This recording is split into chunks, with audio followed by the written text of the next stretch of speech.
The top stories tonight in Y News. Informal Twitter poll shows more Filipino voters are not in favor of mail-in voting. President Donald Trump and President-elect Joe Biden both expressed optimism following Pfizer's experimental vaccine milestone. Philippine envoy sees affordable Pfizer vaccines to U.S. allies. The country's coronavirus cases edge closer to 400,000. The country's economy slides to 11.5% in the third quarter of this year. Tropical storm Ulysses intensifies further as it continues to move northwestward.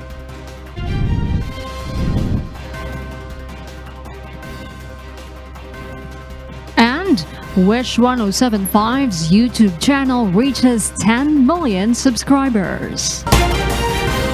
Good evening, Philippines and the world. Today is Tuesday, November 10, 2020. I am Jorlene Delgado.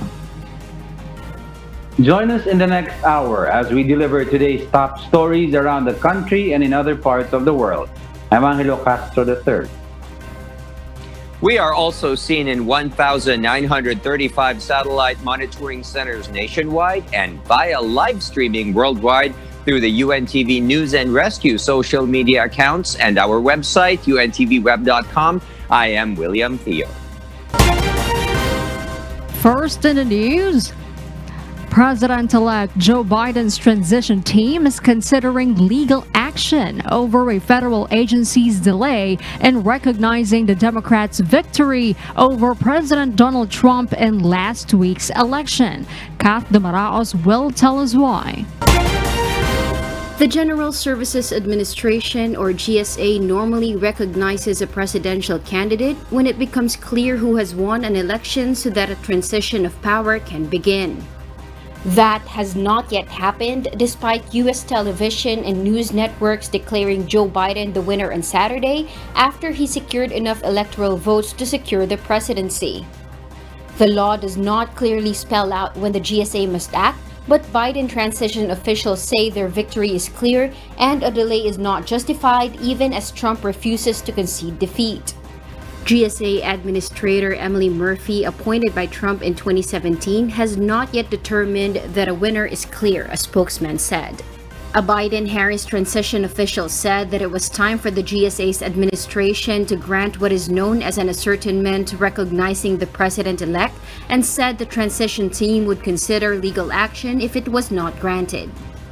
The delay is costing the Biden team access to millions of dollars in federal funding and the ability to meet with officials at intelligence agencies and other departments. The transition team needs to be recognized to access funds for salaries, consultants, and travel, as well as access to classified information, the official said. In addition, the team has no access to the State Department, which usually facilitates calls between foreign leaders and the president-elect, the official said. A senior administration official said the agency did not approve the start of a formal transition process in 2000 for 5 weeks, while Republican George W. Bush and Democrat Al Gore battled over an election that came down to just hundreds of votes in Florida. Kat Dumaraos, UNTV News and Rescue. We serve the people, we give glory to God. Following the U.S. presidential elections, the call for a mail-in voting in the Philippines grows louder. However, an informal online poll shows some Filipino voters are not in favor of voting by mail, while some senators are not on the same page regarding the matter. In a Twitter poll created by Comelec spokesperson James Jimenez, more Filipino voters say they are not in favor of the mail voting in the country.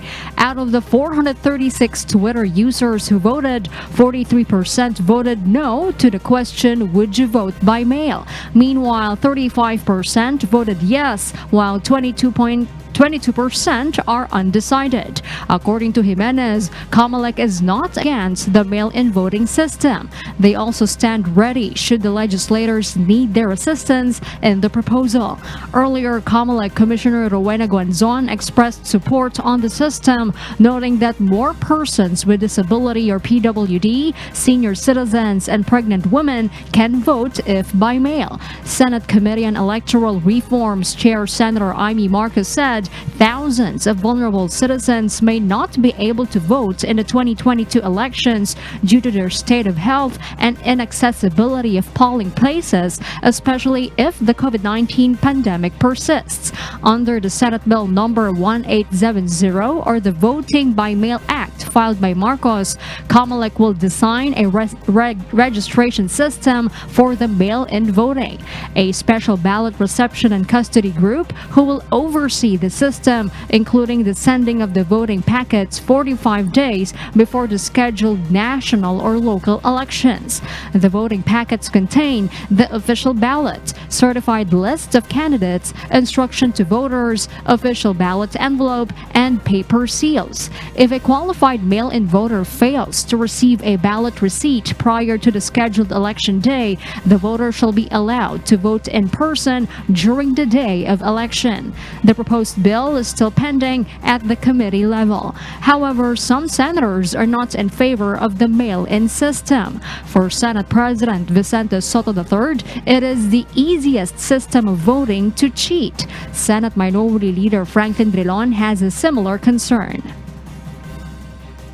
There are even complaints about rampant vote buying, intimidation in a system where we have personal voting only allowed. You can imagine the kind of complaints that you will get in a voting by mail system where it is more difficult to monitor.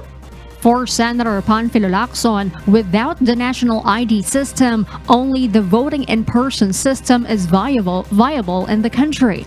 For law expert attorney George Garcia, the mail-in voting is not feasible for the 2022 elections given the lack of infrastructure to secure the integrity of the elections. What could be done, according to attorney Garcia, is to include the members of the vulnerable sector in the early voting. Dapat muna siguro natin gawin ay, with all due respect, ayusin muna natin yung sistema natin presently. Kasi yung ating ngayon present na election, kahit barangay nga na manual election, kine-question, highly questionable. Sobra ang integrity issue. Ito, baka magiging exage ako sa pagsasalita ng ganito, pero kung sa atin nangyari yung nangyari sa Amerika, madami na sigurong post office ang nasunog. At madami na rin post office officials and personnel ang namatay because of the nature of our politics. The palace says it is leaving the issue to the wisdom of COMELEC. Meanwhile, hopes are soaring that a COVID vaccine is within reach following news that an interim analysis has shown Pfizer and BioNTech's candidate was 90% effective in protecting people from transmission of the virus. Both President Donald Trump and President-elect Joe Biden expressed optimism over the vaccine milestone. Joselito Liquido will tell us why. Pfizer and BioNTech announced early data show their vaccine candidate might be 90% effective, though trials are still underway.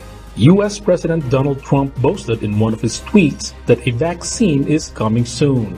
In another tweet, he says the pharmaceutical companies did not have the courage to do the announcement before the elections and believes U.S. FDA should have announced it earlier, not for political purposes, but for saving lives. President-elect Joe Biden, on the other hand, congratulated those behind this vaccine breakthrough but advised the citizens to be vigilant against COVID-19 because it is possible that it may take months before America will have national vaccination. He reiterated that the process results on this potential vaccine must be grounded in science and fully transparent so the public can have confidence in the approved vaccine. At the same time, it's clear that this vaccine, even if approved, will not be widely available for many months yet to come. The challenge before us right now is still immense and growing. The pharmaceutical company Pfizer and its German partner BioNTech revealed that the effectivity rate of Phase 3 was more than 90% in testing their mRNA-based vaccine candidate against COVID-19. Their vaccine has been tested on 43,500 people in 6 countries and no safety concerns have been raised. This will be expected to be submitted to the U.S. Food and Drug Administration, or FDA, for its authorization this month. If it is approved, it's possible that almost 50 million doses of the vaccine will be produced this year and about 1.3 billion in 2021. Cases of the infectious disease in the United States of America passed more than 10 million, and according to forecast, the deaths may double until the first quarter of 2021. Joselito Liquido, UNTV News and Rescue. We serve the people, we give glory to God. Philippine Ambassador to the United States, Jose Manuel Romualdez, assures that the potential COVID-19 vaccine of the American pharmaceutical company Pfizer will be sold to the Philippines at a reasonable price. Meanwhile, the government will review the emergency use of the Pfizer vaccine after it gets approval from U.S. regulators. Rosalie Cos explains why. American pharmaceutical company Pfizer will ensure supply for the Philippines of its COVID-19 vaccine after it is approved for distribution, according to Philippine Ambassador to the United States, Jose Manuel Romualdez. This comes after Pfizer announced that its vaccine candidate proved 90% effective in an initial study of its Phase 3 clinical trials. The Philippine envoy assures that Pfizer will sell its potential vaccine at a reasonable price. Alam nila na tayo'y simple country, moderate.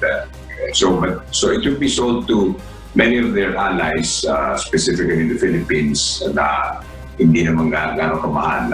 It will probably be around $5 siguro per shot at maganda na yun.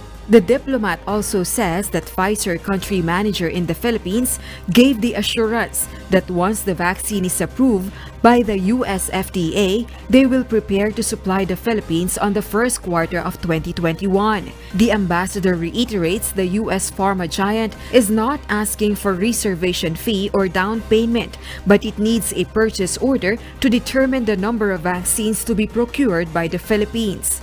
The government is targeting a fund of 20 billion pesos to purchase COVID-19 vaccines for 2 million Filipinos.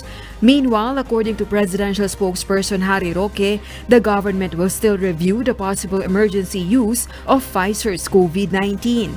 There will be some literature review, but we also have the rule na pag na-approve na ng US FDA, European FDA, it's almost it will not take time before we approve also the emergency use of this vaccine. Ambassador Romualdez also believes the transition in the U.S. government administration will not affect the vaccine procurement of the Philippines. Rosalie Cos, UNTV News and Rescue. We serve the people, we give glory to God. Vaccine Czar Secretary Carlito Galvez Jr. is confident the country will strike a good deal with U.S. firm Pfizer to receive doses of its coronavirus vaccine. Aiko Miguel explains why. Vaccine Czar Secretary Carlito Galvez Jr. said there is an initial agreement between the country's vaccine experts panel and the American pharmaceutical company Pfizer. According to Galvez, the United States has committed to give supply of vaccines to the country. Bilateral arrangement with the DOST. At nakita po natin nung panahon na nandiyan po si President Trump, nag-usap po ang ating mahal na presidente na ipa-priority po ng US ang Philippines. Aside from Pfizer's potential vaccine, there are also 5 other vaccine manufacturers in America that are open for procurement once they get approval of their vaccines for public use. So through Pfizer and other companies like Moderna, ay meron po tayong tinatawag na at saka yung Novavax, meron po tayong tinatawag na initial arrangement with DOST and our vaccine of expert. According to DOST Philippine Council for Health Research and Development, Executive Director Jaime Montoya, once Pfizer gets approval for its emergency use, it will easily be approved in the Philippines. This means it will no longer have to undergo clinical trial and will be approved by the Philippine Food and Drug Administration to have its certificate of product registration. Of course, pag magandang development yan. If they say it's more than 90% efficacy, that's very well, very good. That means if their data truly supports that kind of efficacy, then they will easily get approved in the US and subsequently here in the Philippines. Meanwhile, according to Secretary Galvez, the vaccines for the 20% of the country's population will be coming from the COVAX facility. Gavi COVID-19 Vaccines Global Access, or COVAX, is a global collaboration between WHO and other organizations for a faster development and distribution of COVID-19 vaccines, tests, and treatment. Also, the country is eyeing to have the potential vaccine of University of Oxford AstraZeneca's Australia, having a cheap price and good evaluation by experts. Alam po natin yung AstraZeneca is a very reputable pharmaceutical. And nakikita po namin maganda po yung kanilang nagkaroon po na po kami 3 engagement sa kanila at present po nila yung company profile. And sinabi po nila na ang pagbibigay ng vaccine ng AstraZeneca is to have an access for poor countries. At ang gagawin po nila is non-profit. Sa lahat po na in-evaluate po ng ating mga panel expert, ang AstraZeneca po ang pinakabababa ang kanyang presyo with $5 per dose. Aiko Miguel, UNTV News and Rescue. We serve the people, we give glory to God. Nearly 400,000 people in the Philippines have been diagnosed with COVID-19 over the 9 months since the country confirmed its first case of the highly contagious disease. The Department of Health reported additional 1,347 cases today, bringing the national tally to 399,749. Of this total, 30,169 or 7.5% are active cases, of which 83% are mild, 9.4% are asymptomatic, 2.7% critical, and 4.8% severe. The case report showed Cavite recorded the highest increase with 92 new infections. This is followed by the city of Manila with 77, Quezon City with 58, Baguio City with 55, and Laguna Province with 52. Another 187 patients also recovered, with the number of survivors now at 361,919, the DOH said. 14 more deaths, however, brought the country's COVID-19 death toll to 7,661. And for those watching us on YouTube, please click the subscribe button you see on the right side of your screen and ring the bell for notification. You may also follow us on Facebook. The Philippine economy has dropped to a lower performance in the third quarter of this year as the country still struggles from the impact of COVID-19 pandemic. However, Malacanang says that the worst stage is over and that the country's economy is now on its way to recovery. Joanne Nano tells us why live. Yes, Joanne, good evening. Yes, good evening, Will. As the country still suffers from the impacts of COVID-19 pandemic, the National Economic Development Authority reported that the country's economy slides to 11.5% for the third quarter of this year. This is lower than the 16.9% recorded during the second quarter. This is the third consecutive quarter that the Philippine economy has consistently dropped since the pandemic.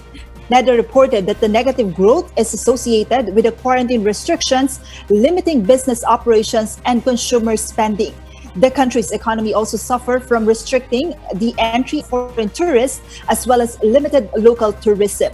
NEDA further explains that as Metro Manila, Calabarzon, and Cebu City reverted to modified enhanced community quarantine, this also contributed in the slow economic development as operations of public transportation were suspended. The double-digit contraction in the third quarter is not surprising given the return to more stringent quarantine measures in NCR and neighboring provinces and Cebu City, which together account for around 60% of the Philippine economy. However, Malacanang says that the worst stage is over and expresses that the country is now on its way to recovery. bahagyang umangat na po ang ating ekonomiya, nagpapatunay po that the worst is over. Pero kaya naman po nangyari ito kasi nga po nag-MECQ na naman tayo sa Metro Manila at ilang mga probinsya sa Calabar Zone.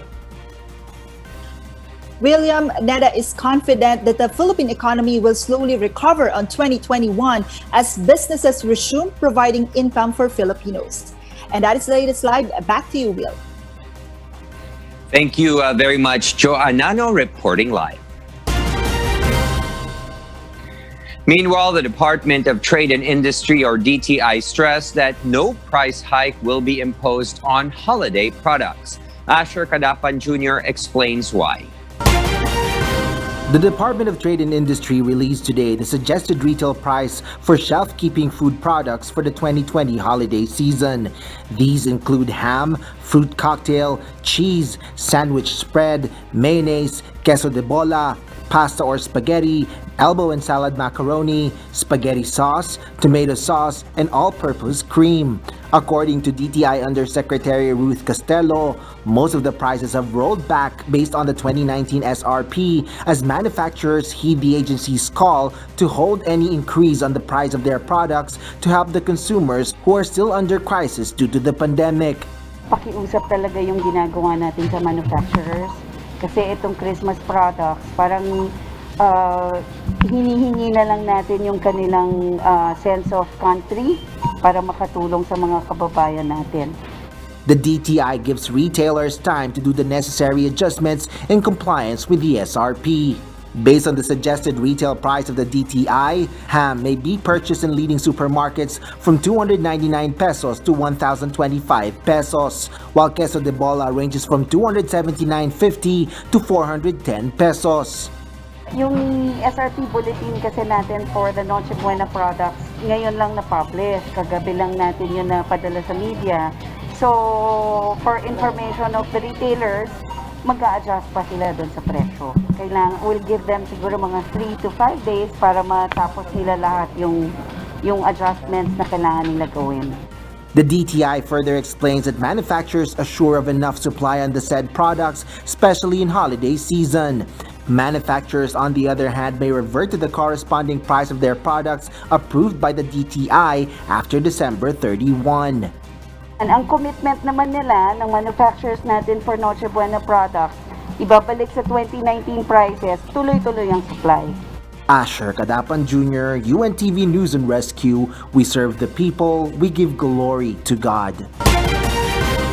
Prices of pork in Metro Manila remains high even after the Department of Agriculture issued a suggested retail price.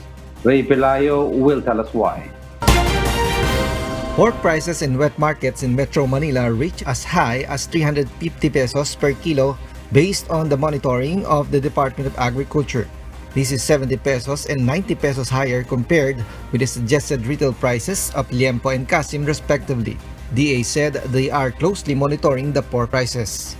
Dapat po yan yung sinusunod ng ating mga nagtitinda ng karne sa ating mga pamilihan.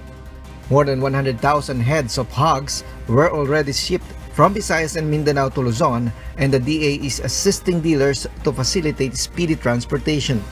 The effect of African swine fever is the reason of the thin supply of pork, especially in Luzon, according to the Agriculture Department. Many raisers did not raise hogs, fearing that they might be hit by the disease again. ASF has now spread in 31 provinces with 358,000 hogs culled, but the DA assures enough supply of pork this holiday season. Ray Pelayo, UNTV News and Rescue.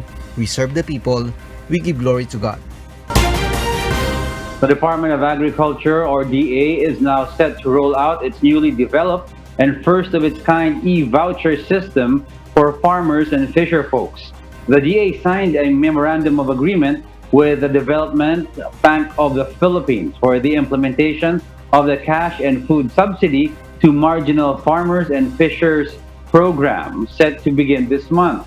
The e-voucher system is seen to streamline the process in providing cash and food assistance to marginal farmers and fisher folk whose livelihoods were severely affected by the pandemic. Under the MOA, Registered beneficiaries under eligible registry system for basic sectors in agriculture will receive 5,000 pesos worth of food and financial assistance.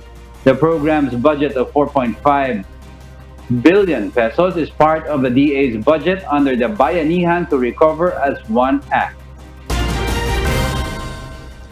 Lawmakers from the lower house of Congress showed their support to Major General Sinas as the new Philippine National Police Chief, but the Solons challenged the new PNP chief to return the public's trust to the police. Vincent Arboleda will tell us why.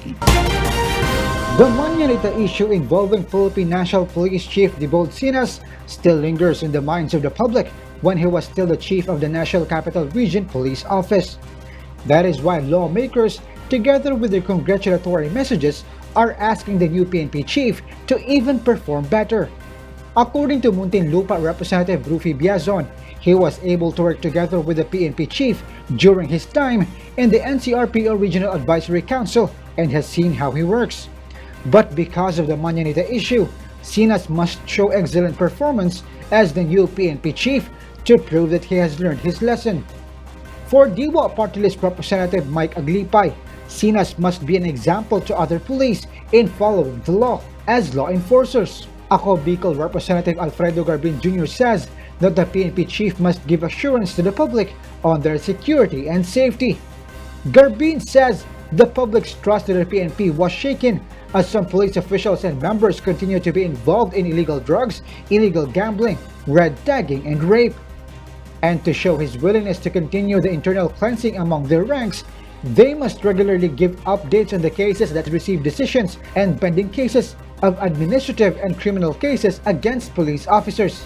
In an interview, outgoing PNP Chief Police General Camilo Cascolan says that despite Sinas' lapses, he was still able to perform his duty overall.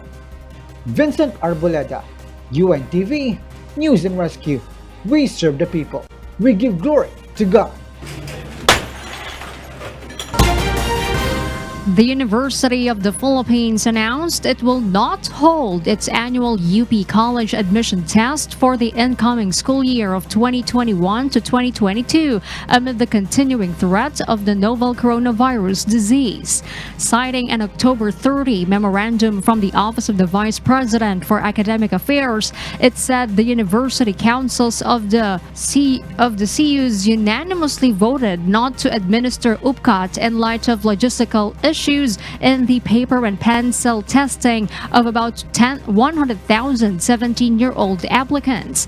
The same memorandum also stated that majority of the UC members did not consider an online UPCAT examination feasible, either primarily due to the length of the exam and variety of items that would require a consistently strong internet connection to download within the time allotted for examinees to answer. Instead, the UP Office of Admissions, or OADMS, is currently modifying the admission system for the next intake year, the university said on its Twitter account. The university said OADMS has set the start of the application period in December 2020, but the exact date has yet to be announced. It also advised applicants for academic year 2021 to 2022 to watch out for further announcements from the OADMS via its website and official social media accounts.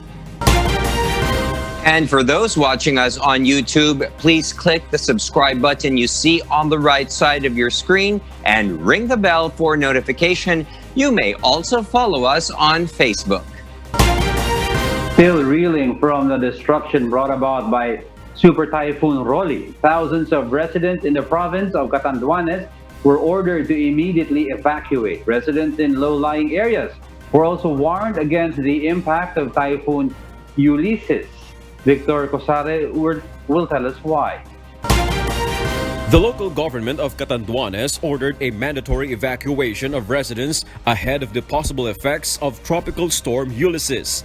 The storm threatens to hit the province while it is still reeling from the devastating impact of Typhoon Rolly, which pummeled the province over a week ago. Catanduanes Governor Joseph Cua has ordered the evacuation of residents, especially in coastal areas, as precautionary for the coming storm. Some residents are also bracing for the impact of Ulysses by securing their boats and homes. Others also placed sandbags and boarded their doors and windows against strong winds and heavy rains that the storm may bring. Meanwhile, the National Disaster Risk Reduction and Management Council, or NDRRMC, warned residents in coastal and low-lying areas of Metro Manila, Central Luzon, Calabarzon, Mimaropa, the Bicol region, and the entire Visayas against the impact of the approaching Tropical Storm Ulysses. NDRRMC spokesperson Mark Timbal also urged owners and operators of small boats and fishermen to refrain from venturing out, especially if their areas are under a gale warning. He added that residents can communicate with their local government officials to determine the safe areas for evacuation. The Weather Bureau said Ulysses is likely to make a close approach to Catanduanes and Camarines Sur on Wednesday and may make landfall in Quezon on Thursday. Victor Cosare, UNTV, News and Rescue. We serve the people. We give glory to God. For our weather update, Tropical Storm Ulysses intensifies further as it continues to move northwestward.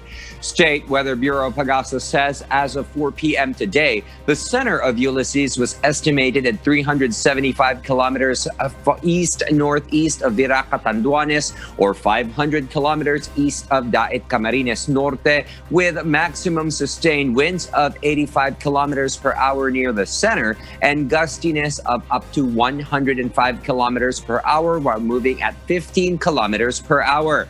Ulysses is forecast to intensify into a severe tropical storm tonight and may rapidly intensify into typhoon category by tomorrow morning and reach its peak intensity of 130 to 155 kilometers per hour tomorrow afternoon or evening. The center of Ulysses is more likely to make landfall over Quezon on Thursday early morning with a close approach of Catanduanes and Camarines Norte tomorrow afternoon and evening respectively. Ulysses will bring light to moderate with at times heavy rains over Aurora, Quezon, Bicol region, eastern and central Visayas, Caraga, northern Mindanao, Zamboanga Peninsula, and Bangsamoro, while moderate to heavy rains associated with the rain bands of Ulysses will begin affecting Bicol region and portions of eastern Visayas tomorrow.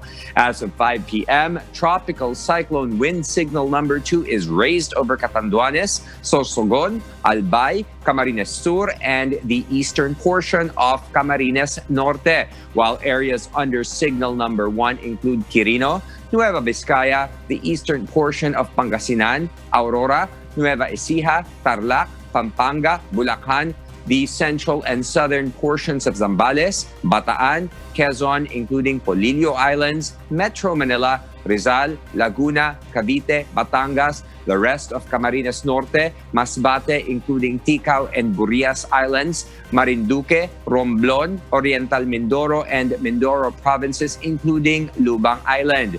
Also included are northern Samar, the northern portion of Samar, and northern portion of eastern Samar. Meanwhile, the tail end of a cold front will bring light to moderate with at times heavy rains over Cagayan, including Babuyan Islands, Isabela, Apayao, and Ilocos Norte. And for the news abroad, here's Stephanie C. reporting live from Hong Kong. Good evening, William. Hong Kong journalist appeared in court Tuesday on charges of making false statements while obtaining information from a vehicle database amid growing concerns that press freedom is at risk in the semi-autonomous Chinese city. Choi Yuk Ling, a producer at Public Broadcaster Radio Television Hong Kong, was arrested earlier this month on charges of making false statements about why she was obtaining license plate information from a publicly accessible database. She was previously involved in the production of an investigative documentary into the behavior of Hong Kong police during last year's anti-government protests, after the force was accused of not intervening during a violent clash between protesters and a mob of men in a subway station. Ahead of her court appearance, Choi told reporters the case was a matter related to public interest and press freedom in Hong Kong. Choi's case was adjourned until January 14 to give the police more time to investigate, and she was released on bail. Tropical storm Eta has hit Florida, flooding roads and knocking out power in some areas with heavy rain and strong winds. Eta made landfall late on Sunday in the Florida Keys, and forecasters fear it could still cause flash flooding in the southern U.S. state. The storm is now moving southwest and is expected to slow and strengthen over the Gulf of Mexico. About 200 people are dead or missing after Eta hit Central America. Earlier classified as a hurricane before losing strength, Eta wreaked devastation in Panama, Honduras, and Guatemala. It also passed through Cuba before making landfall in Florida. 24 sailors are stranded at a Chinese port for 5 months. Marvi Delphine from Australia will tell us why live. Marvi? 23 Indian crew on board a bulk carrier ship named Jag Anand, owned by Mumbai-based company Great Eastern Shipping Limited, is currently stuck at China's northern Jingtang port for close to 5 months due to the import clearance delays by Chinese customs. The crew members have been waiting to discharge Australian coking coal from Gladstone Port in central Queensland and sail off to a port where they can sign off, after being frustrated by COVID-19 restrictions that have stopped them from going ashore or being replaced. A crew member told an Indian news agency over the phone, "We boarded the ship in January. Currently, we are loaded with around 1.70 lakh tons of Australian coal. This was chartered by a private entity. We left from Australia in May and arrived at the Jingtang port in China by June 13. And for 5 months, we are stuck here at the Chinese port with no updates." The Great Eastern Shipping Company has made several efforts to get crew relieved, including appealing to the Indian consulate, crew union, international bodies, and ministries in the government to enable crew sign-off purely on humanitarian grounds. A spokesperson said, "We even offered to deviate the ship to Japan at our cost, after we succeeded in obtaining Japanese port authorities' permission for a crew change in Japan under these distress conditions. Regrettably, none of our efforts have yielded results so far."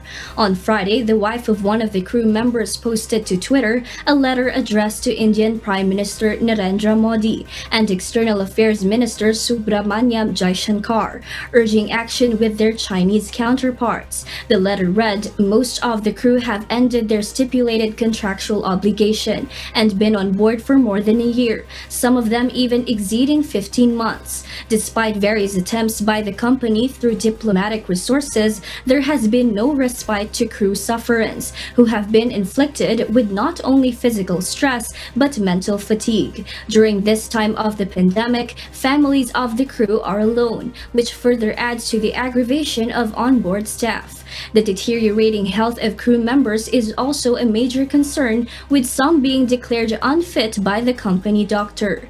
India's Prime Minister Modi is set to meet virtually with China's President Xi Jinping and Russia's President Vladimir Putin today for the Shanghai Cooperation Organization dialogue, while Australian Trade Minister Simon Birmingham said that the blanket bans to Australia's export products like coal, wine, sugar, copper, barley, and lobster had yet to eventuate, and some products were still getting through, but added there were deeply troubling and concerning aspects to parts of Australia's trading relationship with China. Steph? Thank you, Marvi Delphine, live from Australia. Australia's New South Wales state is set to allocate 337 million Australian dollars in the budget to provide free tutoring to young students. From Australia, Early Briones will tell us why live. Early? Stephanie, New South Wales Premier Gladys Berejiklian has announced an unprecedented support programs to young students by providing tutorials at no cost or no tuition fee. The statewide program scheduled to commence in January 2021 is not only aimed at helping disadvantaged students, but also aimed at boosting more employment opportunities for qualified casuals and part-timers. In a research conducted by Center for Independent Studies, it was argued that schools need to triage their students' learning progress to stop those disadvantaged students to further slip behind. Glenn Fahey, a researcher at the Center for Independent Studies, estimated that disadvantaged students in Year 5 lose an average of 1.1 weeks of reading and 1.9 weeks of numeracy. And Year 9 students lose 1.6 weeks of reading and 2.3 weeks of numeracy. In order to transition the students back to normal learning pace, the state's Department of Education will assist the schools in identifying students who would need intensive support tailored to their requirements, as the program is designed to have maximum impact to students' outcomes, according to Sarah Mitchell, New South Wales Minister for Education. The state government of New South Wales plans to employ 5,500 staff in order to deliver small group teaching across all of the state's public schools, including independent schools with the most requisite. An expression of interest has already been called for by the Department of Education from retired teachers and casual education professionals, including those who are in their final year of teaching degree. Meanwhile, Premier Gladys Berejiklian also announced on the weekend that she is extending the free preschool in New South Wales for another year, covering children ages between 4 and 5 years old. Stephanie? Thank you for that live report, Early Briones from Australia. And those are the reasons behind the news here in Hong Kong and in other parts of the globe. For those watching us on YouTube, please click the subscribe button you see on the right side of your screen and ring the bell for notification. You may also follow us on Facebook. Back to you, William. Thank you very much. Stephanie C. reporting live from Hong Kong.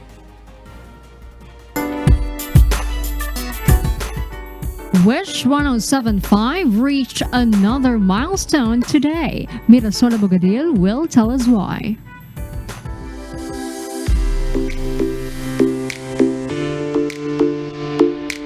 Despite the hardships COVID-19 pandemic is causing the Filipino music industry, the OPM remains resilient and the constancy of music prevails. This was proven today by the continuous support Wish 1075 enjoys. Today, Wish 1075's YouTube channel hit its 10 million subscriber mark, making it still the fastest growing music channel and the #1 FM YouTube channel in the Philippines. During its early years, Wish 1075 got only up to 15,000 new subscribers a month. But when 2019 rolled in, the number increased to 200 to 300,000 a month. To date, Wish 1075 has garnered more than 3.5 billion cumulative views. On its main YouTube channel, wishers can watch Wish-exclusive performances by their favorite OPM acts, shot on the one-of-a-kind FM radio booth on wheels, the Wish Bus. Both aspiring and veteran musical acts are welcome to perform on the bus and share their music to the world. Aside from breaking boundaries of traditional FM stations, Wish 1075 is also known for its innovations like the Wish Bus, the Wish Music Awards or WMA, and a lot more. It has also gained popularity as an FM radio station with a heart because of granting the small wishes of its supporters and fans, and giving back to the community by awarding cash prizes to the chosen beneficiaries of WMA winners. Expect more innovations and inspiring music from your favorite FM station, Wish 107.5. Mirasol Abogadil, UNTV, News and Rescue. We serve the people. We give glory to God.